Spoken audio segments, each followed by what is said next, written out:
All right, everyone, I want to welcome you to our second Mission Partner Roundtable event. Tonight, I'm very excited. This is an all-star event. If you picked one week to come to, you picked the right week to come to.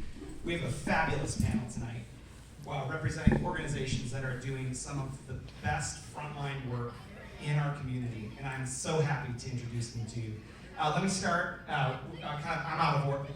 They picked their seats, which is not according to my chart. So I'm going to go with where they are seated. So from my far right, your far left, we'll start with Miosha Robinson.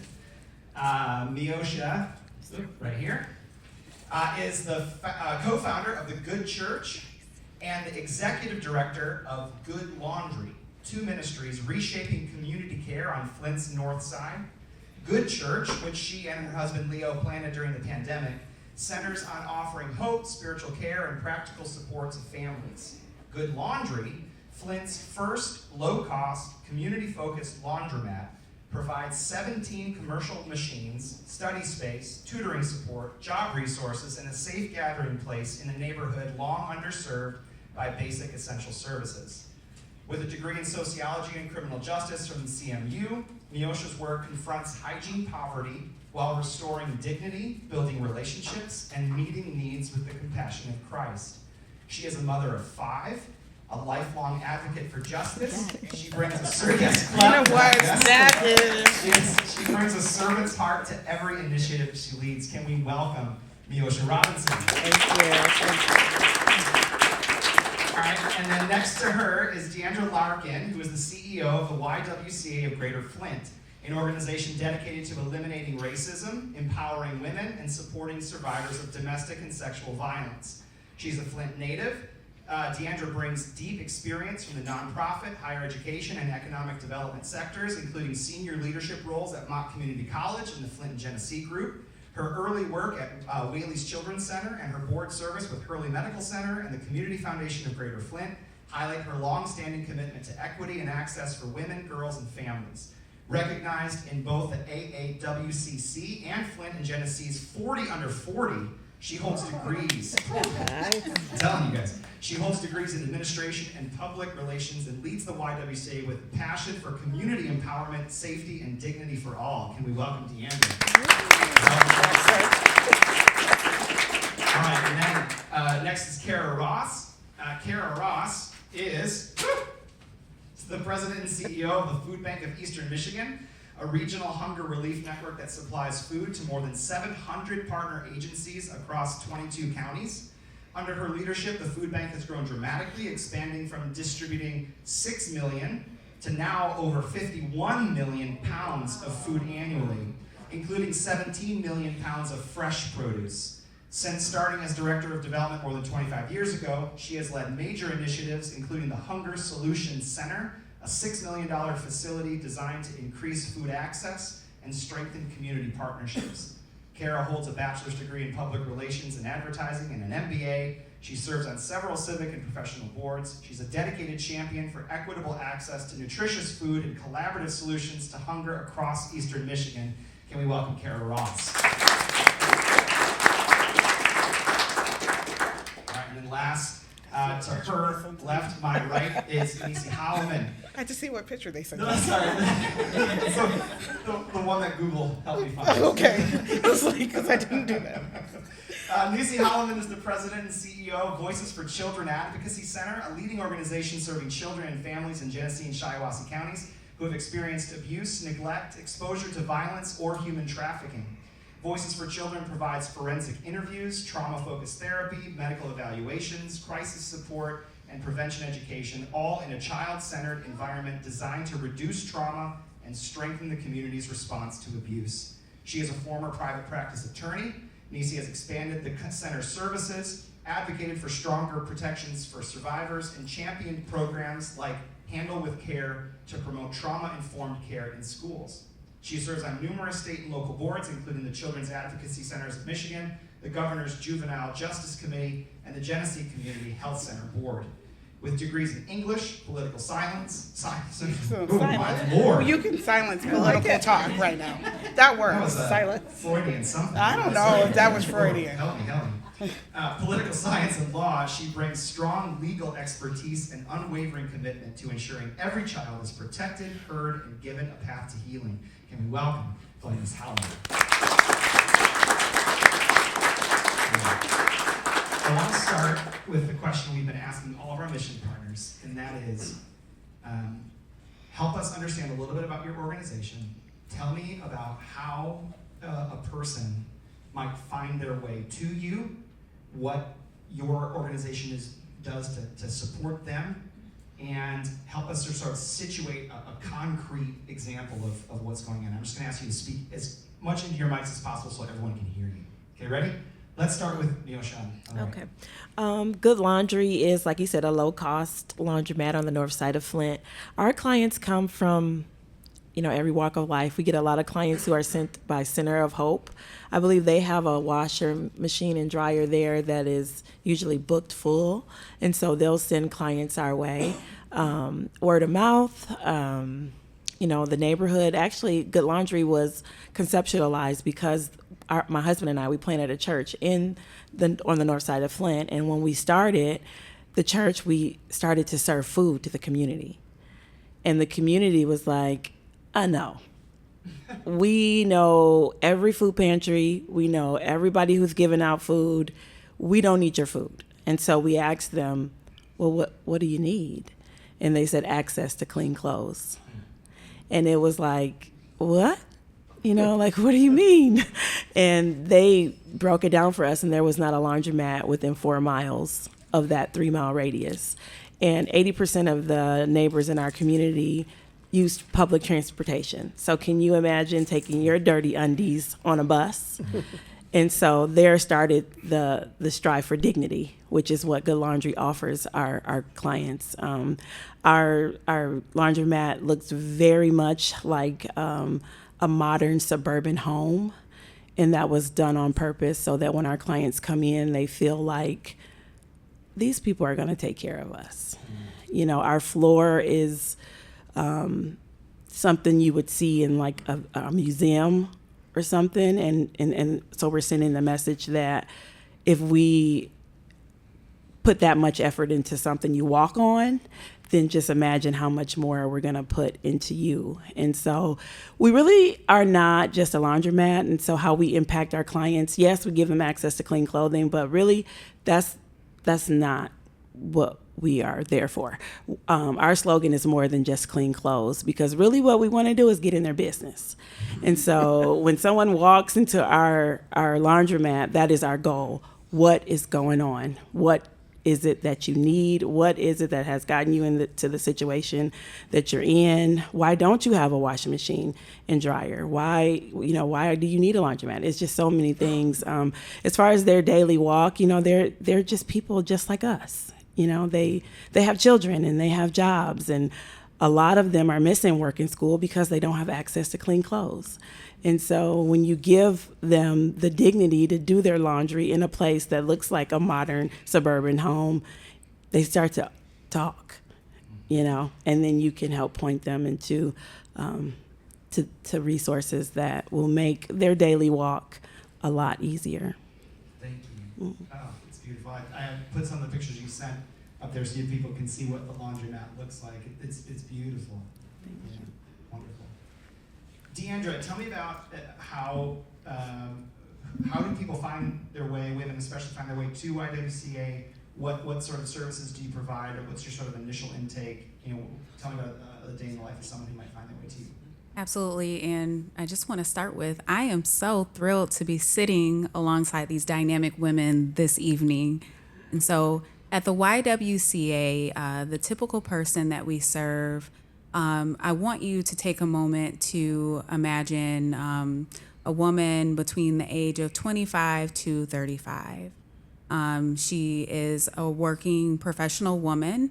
Let's say that she holds a leadership position in her organization, and she has 2 children. She wakes up every single day, gets her children prepared for school, drops them off, heads off to work, and maybe while she's at work, because she's experiencing intimate partner violence at home, she's visiting the YWCA of Greater Flint website. And every once in a while, she clicks the Safe Exit button on our website. because her colleague walks into her office and she's trying to plan what her next steps are going to be. She gets home that evening and she's trying to figure out, is tonight the night? Maybe she has tried to leave her abuser 1, 2, 3 times, but because she has small children and her husband may control all of the finances in her home, she has not quite made the decision to leave yet.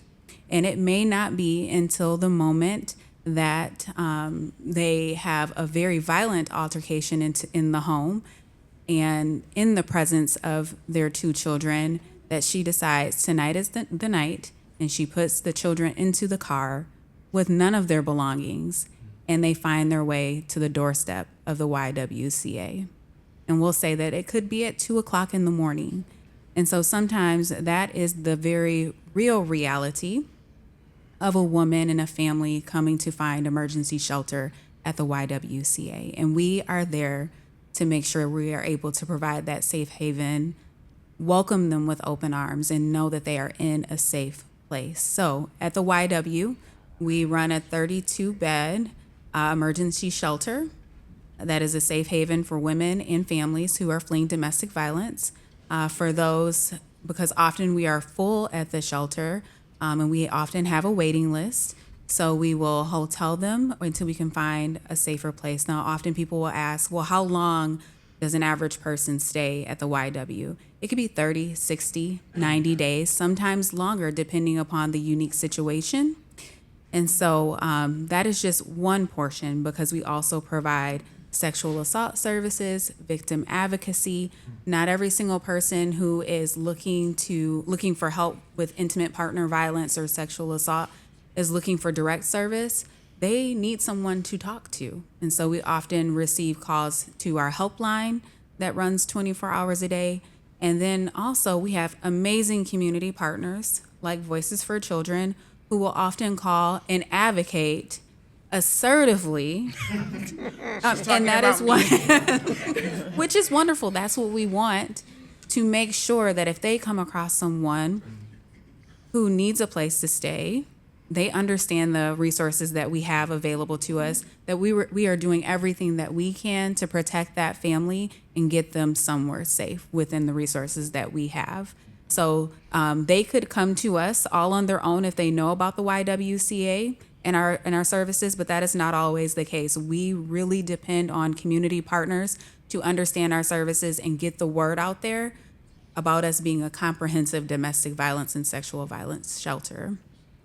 I have some follow-ups, but I want to get through everything else. Thank you so much. Yes, it's beautiful.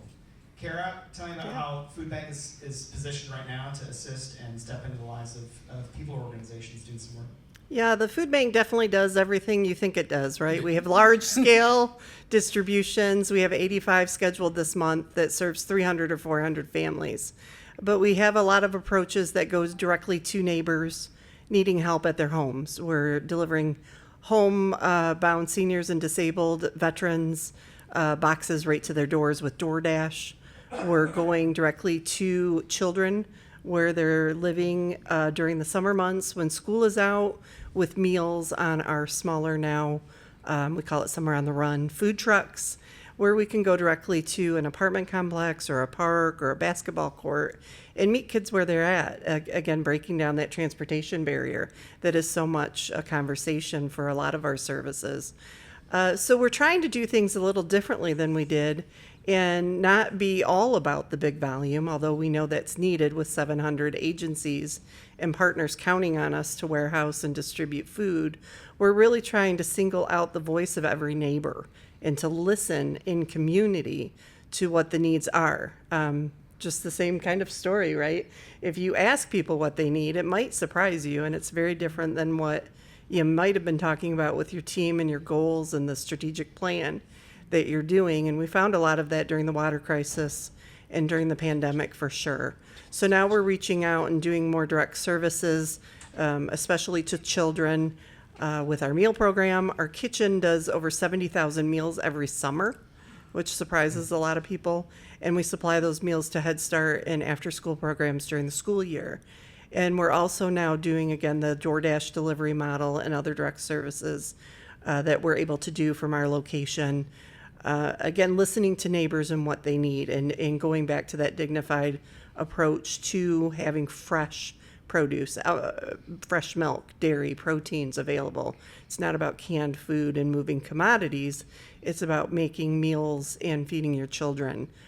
Same with the take-home backpack program. We're doing that at over 170 schools, where every weekend on Friday, meals are sent home with children, not just snacks for the weekend. And we know that's shared with family members too.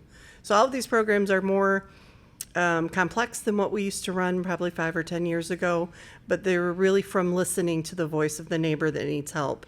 And most of these neighbors are working families, just like all of us, one paycheck away from maybe needing an emergency situation or a time frame where their savings is going to be depleted and they're going to need help. So we do a lot of that in that space. Thank you. Yeah. Macy, how about Voices for Children? Thank you. Before I say that, Kara, I heard a joke on TikTok about the food bank, because you're like, the food bank does what a food bank does. And this guy calls into the food bank, and he goes, I'm ready to get my deposit back. And she goes, what? What are you? He's like, I gave a couple of cans. I'm ready to withdraw my cans of food. Perfect. So right. some people know, some that's people what don't. It's there Yes. for, right? So Voices for Children provide services to children in Genesee County and Shiawassee counties that have been victims of child sexual abuse, physical abuse, neglect, human trafficking, witness to violence. We serve any kid that CPS would be involved with, that law enforcement would be involved with, that a parent calls and says, hey, I think something is going on with my kid. A majority of the cases that we see are sexual abuse cases, then severe physical abuse, neglect, human trafficking. We have all of the kids that were a part of the massacre at the LDS church. Anytime you see some kind of trauma that happens to a child, where a child witnesses something very violent, a murder, something like that, somebody getting shot, instead of them going to the police department, they come to Voices, which is a restored house, and they enter the front door. It looks just like a house. They think that we live there. Yes, they think that we live there. They're typically greeted by one of our dogs. Now we have 2 dogs. Last time I was here, we had 1 dog. It was Deputy Daphne. Now we have Jack. Jack is a very hyper puppy who loves the kids, who loves to run down the stairs like there's an earthquake happening as well.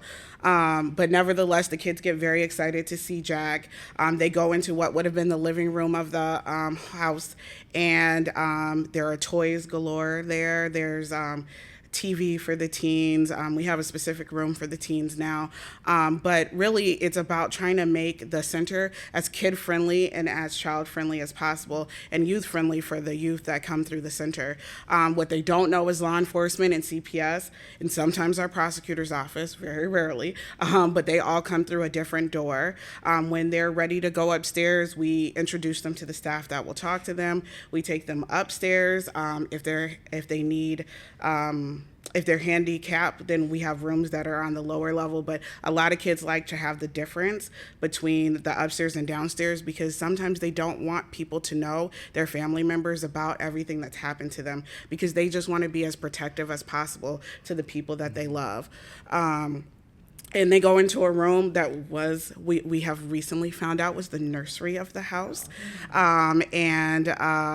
It's just the interviewer, the dog, whichever dog they select. I hope that they don't select Jack, because Jack is just too hyper to be recorded. And they're able to talk with the interviewer. We tell them that the interviewer wears an earpiece. The interviewer is able to tell them that their friends are watching. They're like, who are your friends? We tell them who their friends are. They know that they're being recorded. And while the kids are getting their forensic interview, we have a victim advocate that's downstairs talking to their family about the services that they need, asking the critical questions that all 3 of these phenomenal ladies said. What do you need, right? Like, we don't want to assume what it is that you need. We want to hear from you what you need. And as Deandra said, like, for some of them, they're in a domestic violence situation. So not only did they find out that their child was being sexually abused or physically abused, but they're in a domestic violence situation. And so then we're able to partner with the Y to make sure that they have a safe escape to get out of the home and to have a safe place to go. And when she talks about loud, boisterous people advocating, might just happen to be like, we're there with the kid and the mom, and we're just like, we gotta have a place. But they always make room, even if it has to be whatever they have to do, they always find a way to get our families in. And we provide therapy services to the kids. We go to court with the children. We just had a girl who was so severely physically abused that when she went to court and it was sentencing, she had a 15-page letter that she wrote that detailed how hurt she was to her parents about everything that happened to her. And we stood there, we supported her during that. For other kids, Daphne, I shouldn't say Jack, but Jack's been going to court more. They sit on the stand and we teach the kids to look at the dogs instead of looking at the person who's in the courtroom. We do all kind of therapy techniques with the children to center them and to ground them as they get ready to talk about the things that have happened to them. And then we do a lot of policy work. We're really trying, and I have been here numerous times saying we're trying to get it so that the kids don't have to testify as much as possible. It is they typically have to testify at least twice. We're trying to change that so that they only have to testify once. If we can get past lame duck season, it's always like budget. And then when our bill comes up, it's like, hey, nobody wants to come back to work. Like, what's going on? Other than that, we also we have a CASA program. So any kid that ends up in foster care, they get a volunteer who's partnered with them to check on them. So kids who are in foster care typically move places multiple times, and so we want to have a consistent adult. That adult will go to spring recitals, they will go to parent-teacher conferences, they advocate for the child in court on family team meetings, and then we do prevention education, because you can't do the direct service work without actually doing the work of educating the community about what's happening. How do you prevent it? What are we seeing? What can you do to try and stop this from happening? We all said right before the mics were hot, they were hot, but you guys were all talking, that we hope that our jobs are eliminated, right? Because like if we figure out food, then we don't need a food bank where people withdraw stuff. If we figure out domestic violence and sexual assault, we don't need a YWCA. We still need women empowerment. I will go with that. And elimination of racism, right? If we eliminate the need for washers and dryers, then we don't need your organization. I mean, it's just one of those things that we're all trying critically to work ourselves out of by raising awareness. It's the same thing that Deandra does. Like we were on a meeting today and she was talking about just the typical things that people are seeing, so that we can try and help people as much as possible. All right, I have two questions, and you set it up really, really nicely. Okay, I didn't mean to. No, it's perfect. The first, I'll say the first one, but I want you to think about it. The first one is, how do you all of you in various ways are engaging with sort of first level trauma, whether it's food shortage, whether it's hygiene, whether it's domestic violence, whether it's abuse or violent situations for children being trapped in situations. I want to know how you sustain yourself, okay, just as leaders in those situations, because that's obviously a lot to absorb, to then go back to your own families or to your own situations and not feel like you are just constantly living out other people's trauma. But so I want to know about that, but I'll let you think about that one. My question to you is, to your point, Nisi, what is transformation in your organizations? How do you measure it? Like, I mean, it's one thing to get, take Deandra to have a woman and her children out of a domestic violence situation into a safe space.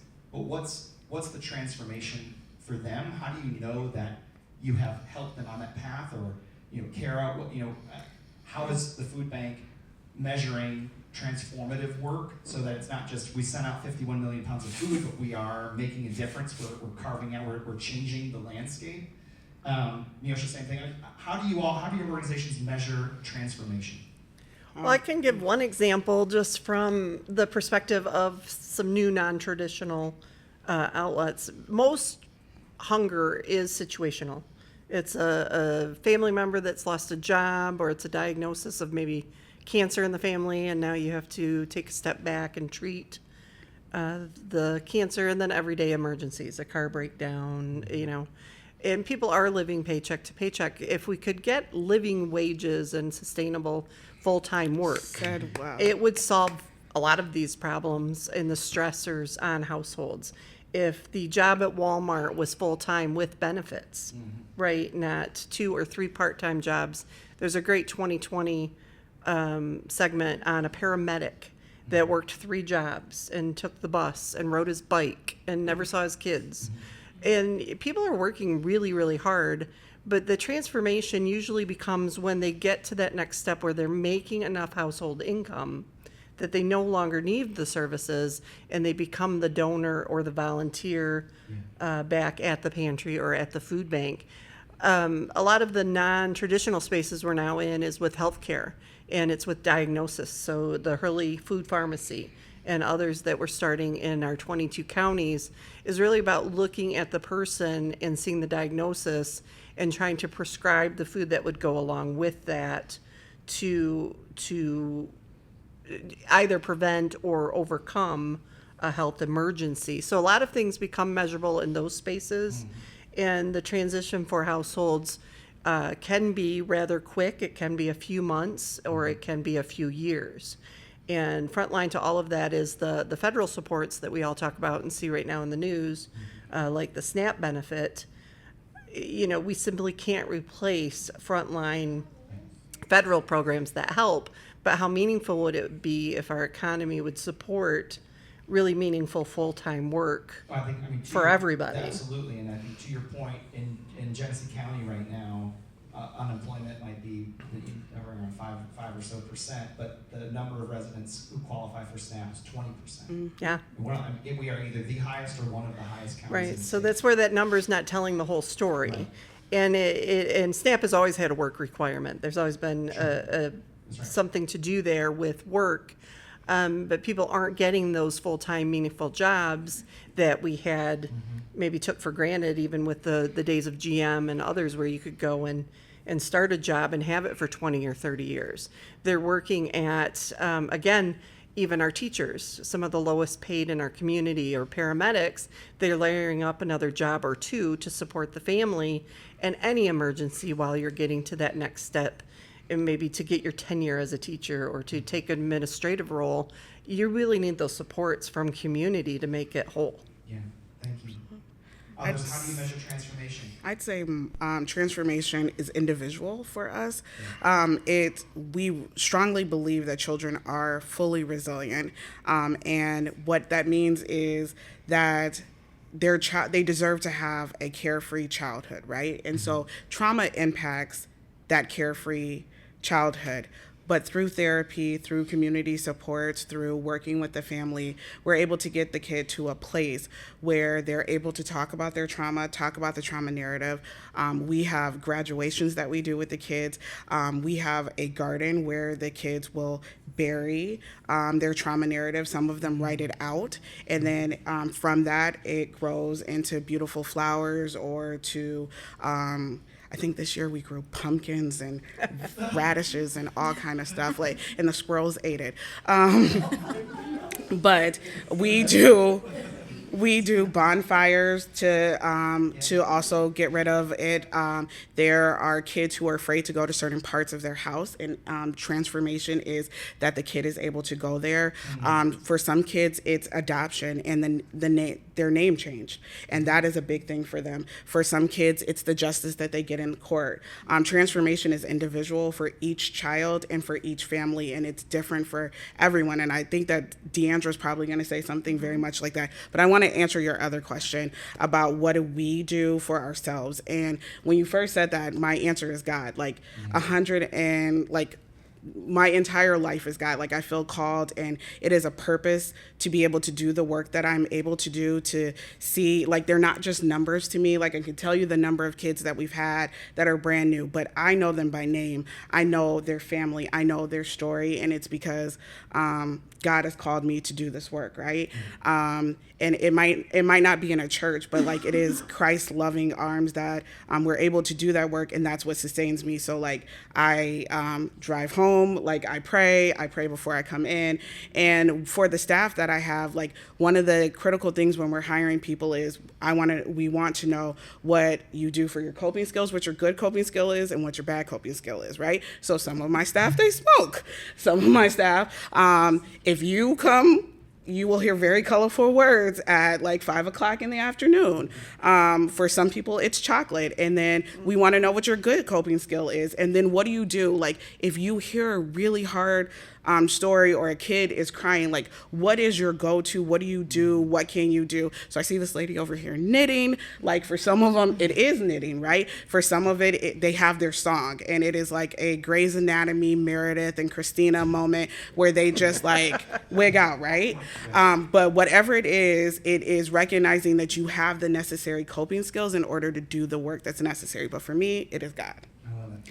I'll pass it off. What I love about, I want to go back to your first answer, the power of ritual to mark transformation. I mean, that's, I'm a pastor of a church who embraces regular routine actions in our worship service, right? For the sole purpose that they serve as stabilizing markers in people's faith development and life. And I know that is true in other ways where you can mark it with this ritual that on the surface seems really small and, but it's so meaningful to have that to look back on. It really is. I mean, one girl, I kid you not, like she had been really hurt by her father and they had never celebrated her birthday. So she wanted to have a birthday party that was a tea party that was Alice in Wonderland, where we did Encanto.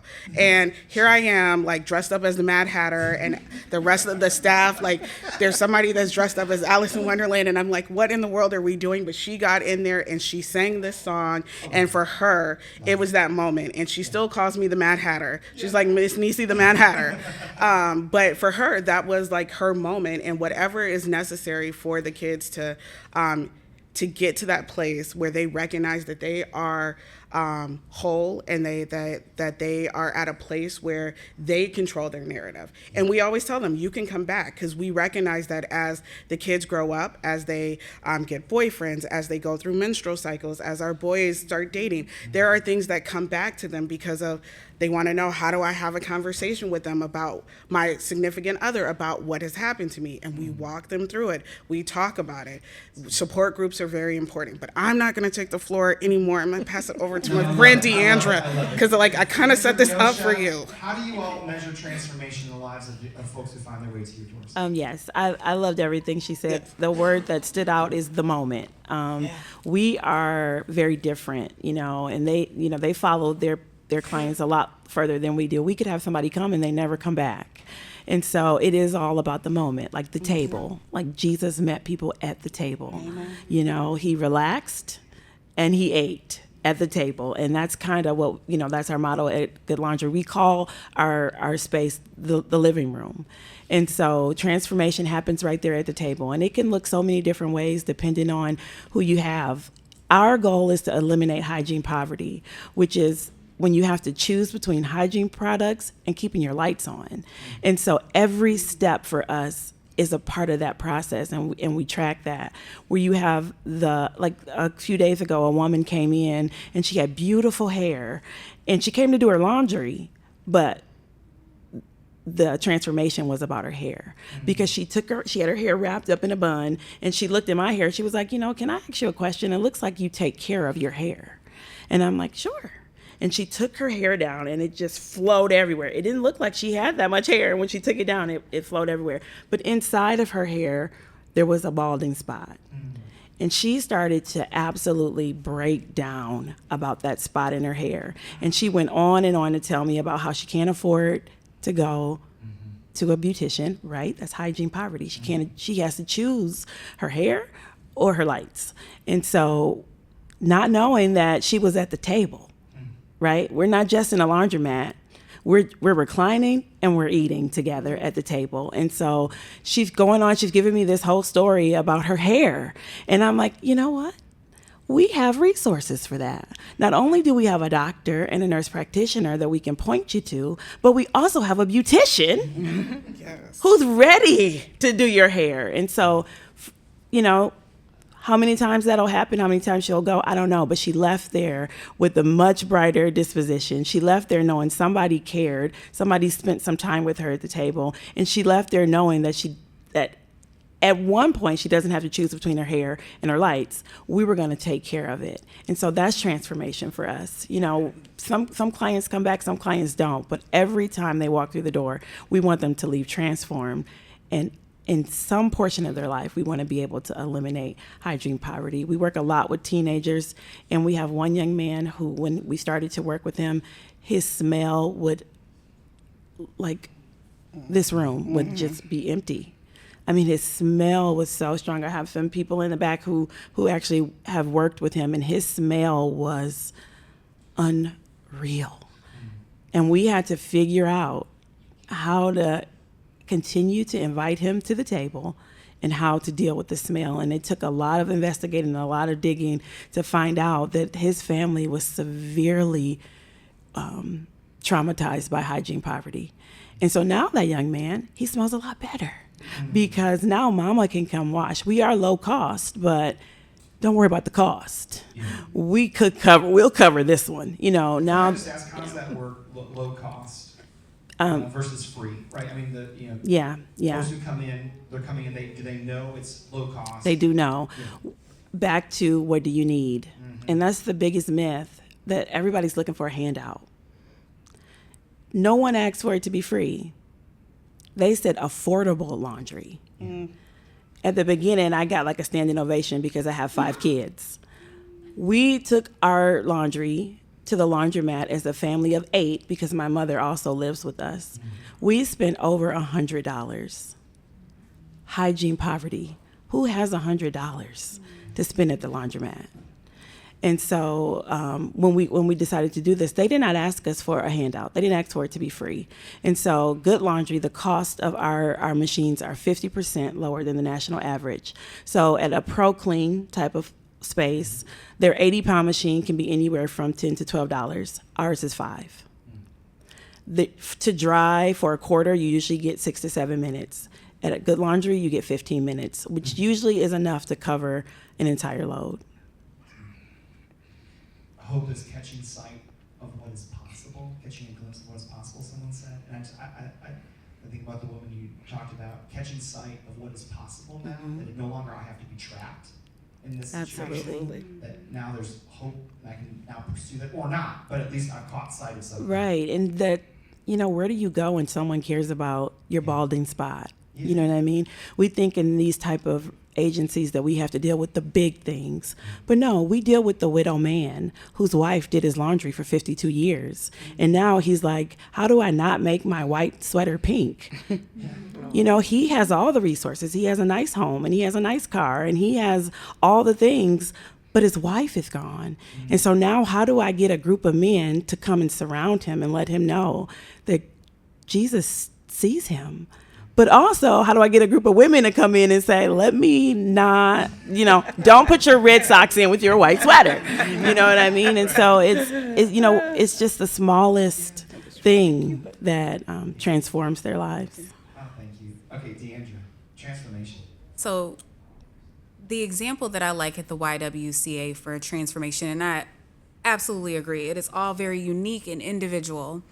It is when someone gives us a phone call, writes a letter, and says, I received your services at the YWCA 5 years ago, 8 years ago, and I want to come back. And, you know, it's not necessarily, and we love donations, but it's not necessarily I want to give you a check or what can I donate. I want to come and volunteer with you, and I see that you have a position open. I want to come work with you. I want to do the intakes. I want to work in your safe house shelter because the impact that the YWCA had on my life.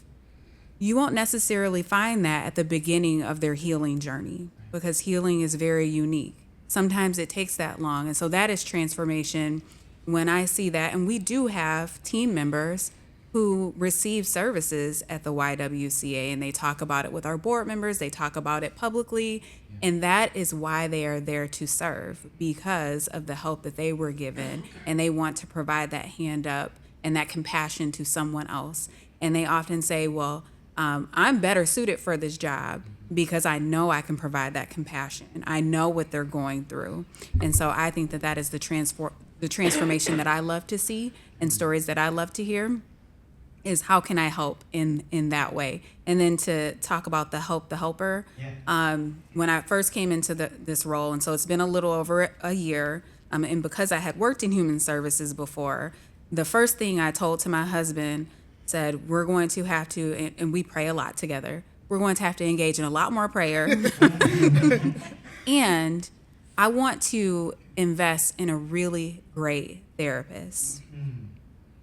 And so I looked specifically into a trauma experience psychologist, and that is who I got. A woman who also had children as well, because we have 2 children who are very involved in sports, and so making sure that she understood the balance that I was trying to strive for, and that way I would not go home and take all of my vicarious trauma or compassion fatigue and potentially dump that on my husband, who I love dearly, or even potentially on my children, who I never want to have to experience that. You know, I want them to hear about my work and know that I'm doing wonderful work, but I don't want to dump all of that on them, because I do believe that childhood should be carefree. Yeah. Yes, and it should be very innocent. So for helping this helper, that is how I do that. But we also at the agency, we have a Zen room that anyone can use. It could be for the survivors, and it can be for the staff to go and have an opportunity to regulate, because the conversations can be very heavy.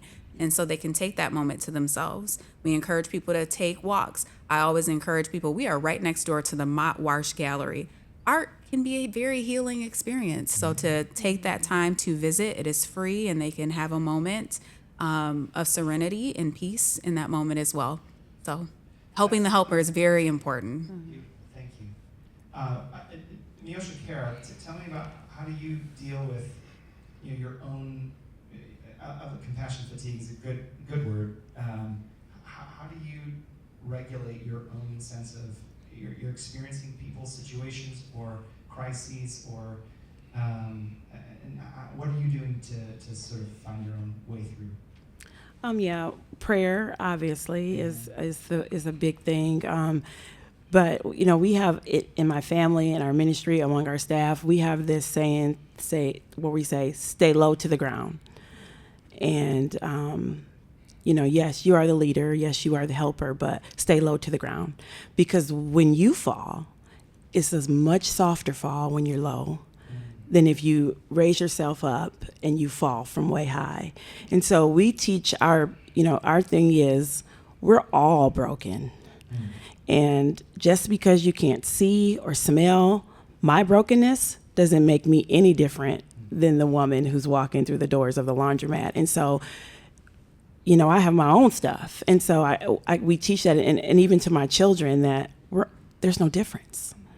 There's no difference. You know what I'm saying? Because, yeah, I'm helping her, but somebody's helping me. And it might not be with these type of issues that are so public, but there's other stuff. There's other junk that, somebody is compassionately fatigued because they're dealing with me. And so we just teach our team, one, we're not the answer. Yeah. We're not the answer. We get to do this. It's a privilege. It's not, this is what I do. No, this is what God lets me do. Mm-hmm. And so when I remove myself and my pride and, thinking that I'm so much better because I have a washer and dryer, no, baby girl, stay low to the ground. Mm-hmm.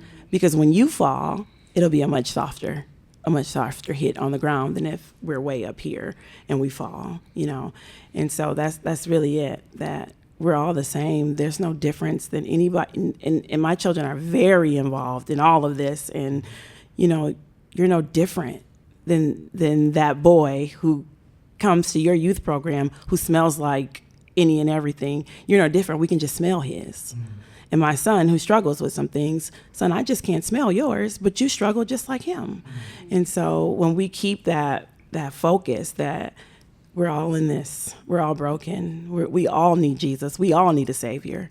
When we keep that front and foremost, I think the fatigue is a little easier. Thank you very much. Wow, this is also beautiful, and I do appreciate it because it's exactly the work we do as really servant leaders, right? You're leading an organization and doing good, but our organization especially is so grounded in faith.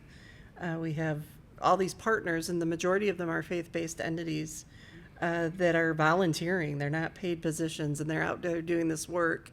And I feel in that moment of, just what is going to best serve not only the community, but myself and my family. So to me, it's always faith and family. It's prayer. It's being still a member of the same church as I was baptized in. It's being with my family that all lives within 20 miles of my house, my parents, and just having those moments of being with one another and not taking it home.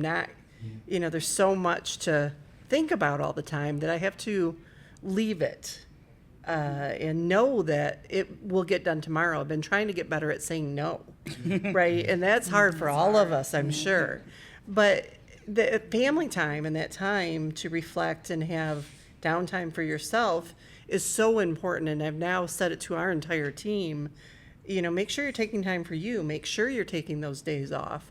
Go enjoy a 4 or 5 day weekend and do something with your family or friends or whatever your interest is, so you come back with that refreshed look at it. And you don't want to, again, carry that burden with every conversation, but we're so used to speaking the mission and sharing it so we get that next donation, that next can or dollar, right? So I think you're ingrained to live it, but you do have to separate. I think that's something that people maybe who are differently employed than working for a nonprofit organization don't understand is the untidiness of the work that you all are doing. Yeah. The fact that you do have to, what you leave on Friday, you're never done with your job. No. There's more work to do. And so having to be regulated enough to know that I have to leave it because it's going to be here for me. There's going to be more work on Monday. It's not going to be, I'm never done with this. Could be something that could be deeply demoralizing for people. But I'm just stunned with joy at your sense of yourself, your calling, your purpose, your mission. It's wonderful. Thank you so much. I think what's important too with that is trust of others, and that's hard also because we feel like when you carry that burden.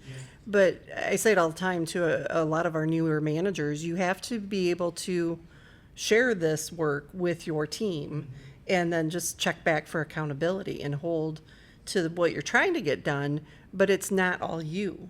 We have a whole team of people both in this building, outside this building with our volunteers and all of our partner agencies. Everybody's carrying a piece of that work for you and with you. So it's important to have those moments where you just do separate, because we're running 6 days a week.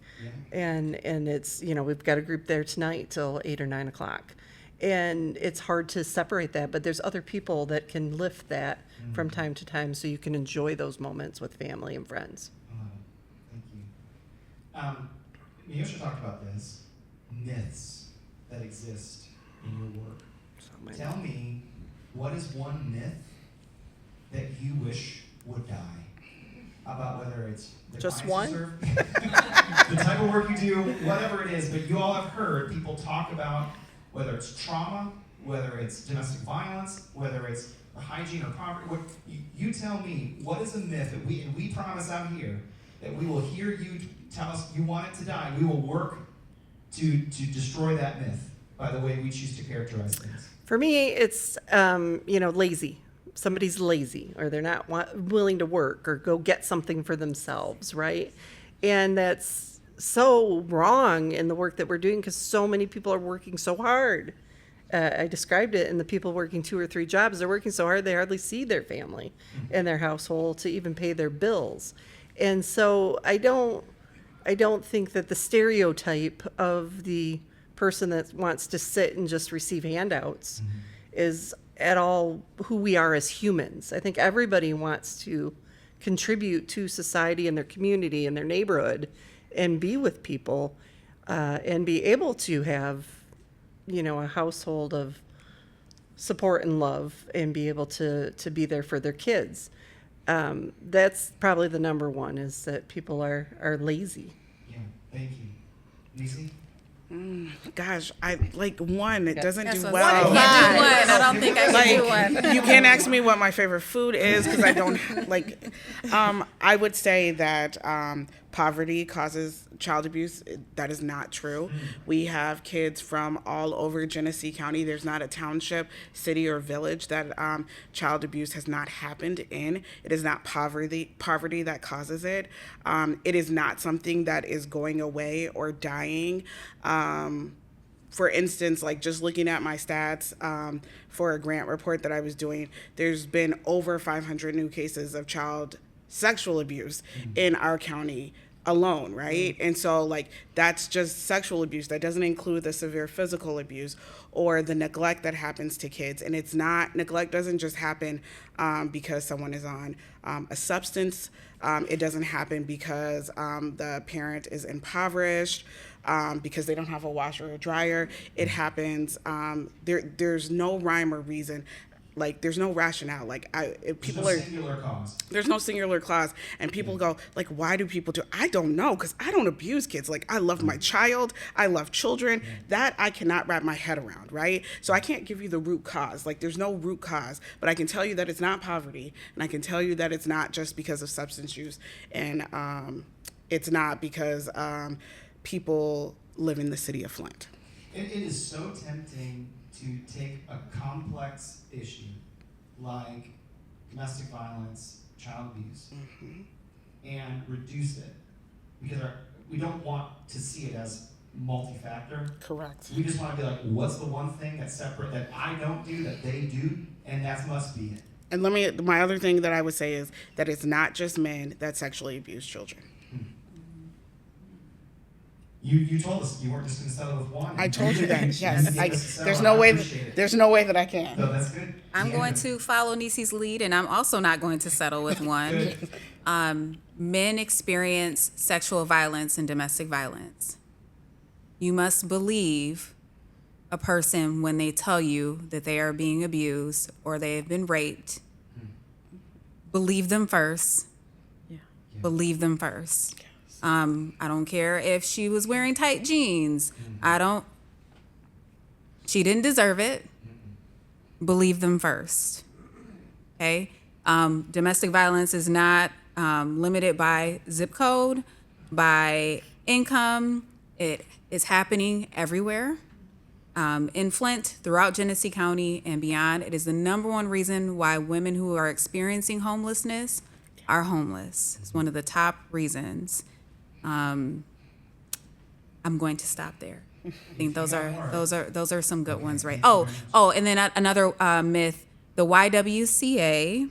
I still get people who call all the time, and I love that we have this history, deep, rich history of fitness and athletics, and we do have empowerment programs and things like that. We also have cardio, kickboxing, but you cannot come and get your gym membership anymore, so that is a myth. But we have wonderful services. Yeah. Yes. Thank you. Miosha, myths that you encounter. Well, yeah, I spoke of one that they want handouts, but I'm going with the lazy comment. We see hygiene poverty impact families tremendously. And we see kids who don't go to school because they don't have clean clothes. This is real. We have another program at Good Church where we bus in about 80 kids on a Thursday night. And the kids are asking us, can you take me to my friend's house so I can get clean clothes so I can go to school tomorrow? This is real. Kids are not going to school. They're not lazy. Their parents are not just not taking them. They are impacted by hygiene poverty. They don't have deodorant. They don't have toothpaste. Teenage girls do not want to go to school when they don't have feminine hygiene products. And so they're not lazy. They just lack the resources to go and be productive in a setting like school or work. And geographically agnostic. We have teachers here all across the county who know, they know. Oh, yeah. Right? They know. Because they have worked with students, they know students, they've even helped students. Oh, yeah. We're in the schools Yeah. 3 days a week. Yeah. And we see the teachers taking clothes home Yes. and washing them on their own so that the kids will have school closed for the rest of the week. This is real. This is in Flint. This is not like some third world country. The teachers are taking home the kids' clothes and washing them. And the myth is that, they're just lazy or they don't want to be educated. No. Do you want to go anywhere smelling? No. To your point, we had a kid who ended up getting human trafficked because during COVID, her mom refused to take her to the laundromat. The kid did not want to sleep on dirty sheets. Mm-hmm. And so she starts walking to the laundromat on her own. She meets this guy who is like, hey, I'll pay for your laundry because it's so expensive, right? Yeah. And so she's like, oh my God, this guy's paying for my laundry. And he starts talking to her. He's like, I'll pay for this, I'll pay for that. And as a 14-year-old, she's like, wait a minute, I can get new shoes, I can get a new outfit, all because she wanted clean clothes. And for 6 months, this child was human trafficked out of a motel in Flint, all because of that. Mm-hmm. Yeah, it's dignity. It's dignity. Mm-hmm. And she deserved to sleep on clean sheets. She did. Well, we could seriously talk for another hour, and I would be stirred by what you are doing to great the work of Christ in our community. For us as Christians, and all of us have expressed faith here up front, we look to Matthew 25, where Jesus self-identifies with the hungry, the thirsty, those who are estranged, those who are sick, those who are naked, those who need assistance. And those who are caring for them are surprised to learn that it was Christ, right? If Jesus were around today, I suspect he would say something like, I was hungry and you fed me. I was trapped in domestic violence and you gave me a safe place. I was afflicted by hygiene poverty and you provided a washer and a dryer. I was a victim of child abuse and you gave me a voice. My last question to you all is, how do you connect your faith? When you go to church on Sunday or you participate in religious services, how is that translated in your work on the regular? What's the connection for you personally? I'm just the vessel. Yeah. And I want to be used for the good of the community. And that has been the thread of my entire career. I will not take a role or position in community that is not going to be impactful and where I can be used for the good of the community. Wonderful. Mm-hmm. Yeah, there's no disconnect. Yeah. It's all for him. We exist to show people a real God, like not this genie, not this big idea, not someone who is so far disconnected, but a real God who loves real people, like broken. Like I don't have to go to God with it figured out. And so I can share with whoever walks through those doors that, oh, girlfriend, I feel you. I got an attitude problem too. And guess what? My real God loves me and he works things out in real ways. Like it's not just this prayer that God cares that you don't have a washing machine and that it's impacting your family. And so my faith it's everything. Like I can't disconnect. Like if there's no, and we don't push anything on people, but I just cannot. When people meet me, they just know, the people who walk through the doors, they just know like, oh girl, you a church girl. Yes, I love God and it bleeds out in everything that I do because he's real. He's real. Like as much as I'm sitting here looking at you, that's how real he is. And he works in real ways. Tell him about consumers. Tell him, and he might not pay your bill, but he'll send somebody to teach you how to manage your money because he works in real ways with real people who are just open and honest and transparent and broken at his feet. And so it's everything. It's everything to me. Thank you. I think a lot of times it's for me turning things over, right? This is not, again, my plan. It's God's plan for me, for our community, for this path that we're on together, and in turning things over knowing that he will provide and that things will come in to support the work that we're doing, right? I worry about money all the time and I worry about our team and making sure that we can, do all the great things that we do. But I know that in his hands we are covered, that there is a bigger plan and that it will always come to us without our will, without our work in the space.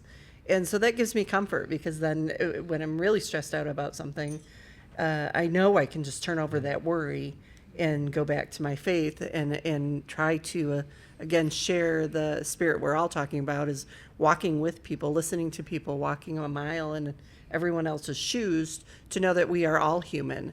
And the only thing we can do is perhaps be more human with everybody that we're trying to serve. And so that lives with me daily. Yeah, lovely. For me, healing is Christ, and Christ is healing.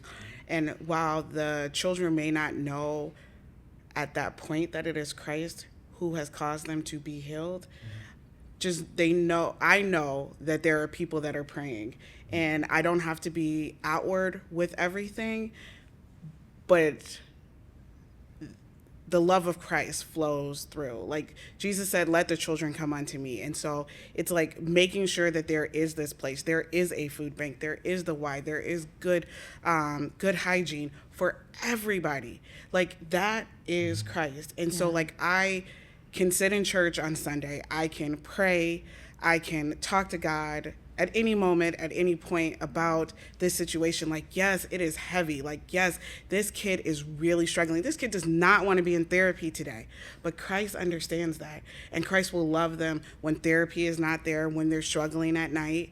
I'm a survivor of child sexual abuse. And so like, I get it. Like, I understand how it impacts and how there are different triggers that happen. And it is the love of God. It is Jesus that really walks with you, that helps you through all of that. Thank you. Thank you for sharing.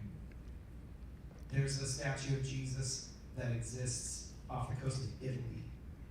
And it's not on a mountaintop or in a church. It's actually sunk 50 feet below the water in the bottom.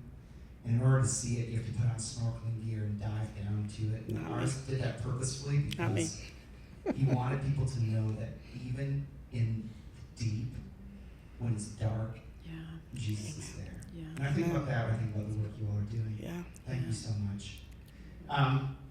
You all heard some of the work that they're doing. Their work is dependent upon the work of volunteers. If any of their particular organizations struck a nerve with you, please find them afterwards. Ask them how you can get involved. Lend your time, resources, talent to assist. We are engaged in financial partnership with their organizations, but we also would love to be engaged in volunteer partnership as well.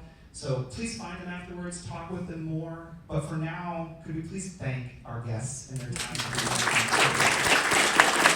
Wonderful being with you guys. Wonderful. Thank you.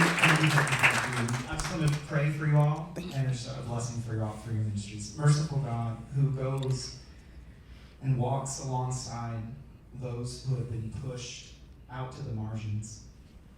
You call us not to the plenty, you call us to those who are without. So Lord, send us. As we pray for those people who we interact with in our organizations or our churches and our ministries, may we be willing to be the prayer, to be the answer to the prayer that you are answering.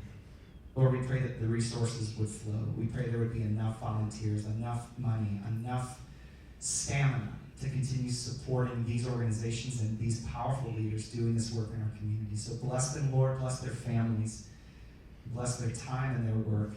In Jesus' name we pray. Amen. Amen. Thank you all very much. And if you don't mind sticking around just for 5 or 6 minutes, so folks, if they want to come find you afterwards, they can. Otherwise, go in peace. We'll be back next week for one more group of mission partners next week. So come back. Thanks.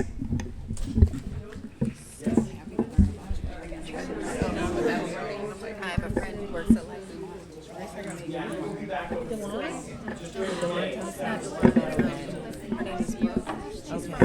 love to introduce you to a few of them. They have a laundromat as well.